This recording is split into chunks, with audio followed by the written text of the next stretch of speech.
Walk into Penang's seasonal durian market, and you are hit by frantic energy.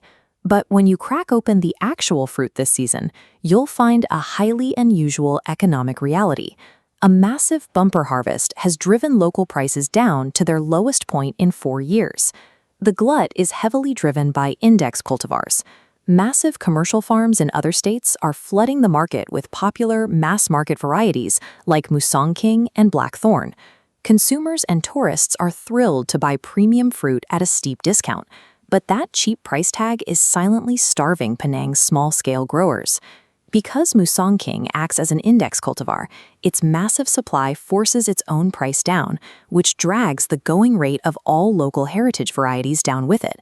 Meanwhile, the baseline cost of cultivation stays exactly the same. Traditional farmers are trapped, forced to sell rare fruit to middlemen for pennies. To survive, many are choosing to cut down generations-old heritage trees just to plant those very same commercial varieties. To see who is pushing back against this trend, we have to head up into the isolated mountainous valley of Teluk Bahang, because the actual cost of a perfectly cheap commercial durian is the total erasure of Penang's agricultural biodiversity. Up here, at the 4-hectare Bahang Terraces orchard, Giap and Wong Renee are trying a completely different approach. When they took over the family farm in 2023, neither had any background in traditional agriculture. Wong was a physiotherapist. She actually spent the height of the COVID-19 pandemic working for the UK's National Health Service. Lee built his career in information technology and marketing. Instead of relying on decades of local farming instinct, he naturally gravitated toward rigorous, quantifiable science. This digital dashboard visualizes how they run their 4-hectare farm. They meticulously track cultivation costs, harvest yields, and seasonal price fluctuations. Looking at the numbers, competing on volume against massive commercial plantations was a mathematical impossibility.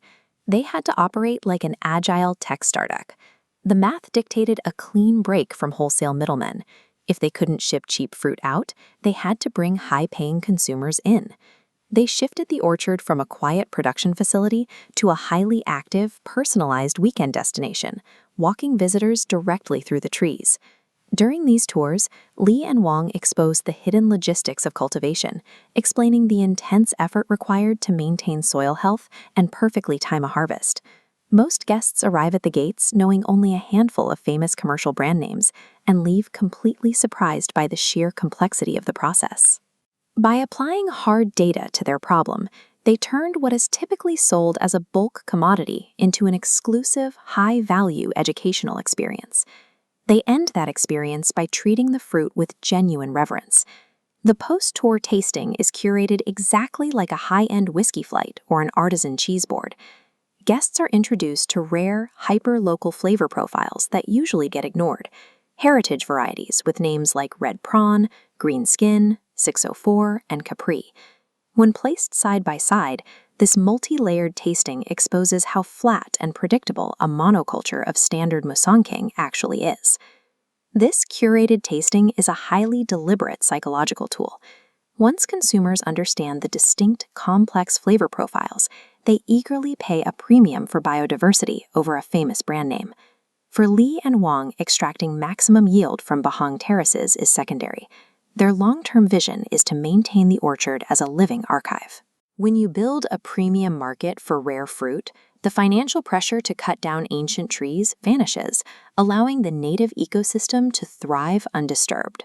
Penang's authentic durian identity is a story about the island itself. It shouldn't be defined by mass-market varieties like Musang King, which actually originate from the state of Pahang.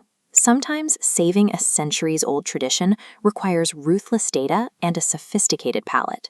If you want to uncover more stories of how people are fighting to save our food systems, hit the subscribe button below.